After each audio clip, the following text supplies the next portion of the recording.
更加深了就是彼此之间的感情。那在那个时候呢，并没有这么多人。好，在这边小小的角落有一个2009年，那个时候是补习团大概已经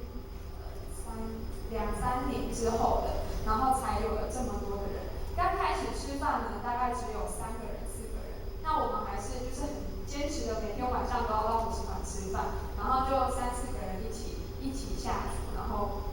那时候也都还不会煮，就是大一嘛，在家都被服侍的好好的就是爸爸妈妈都会煮好饭菜啊，然后其实也都不需要去做一些家事什么的。可是因为我们到了补习团，所有的事情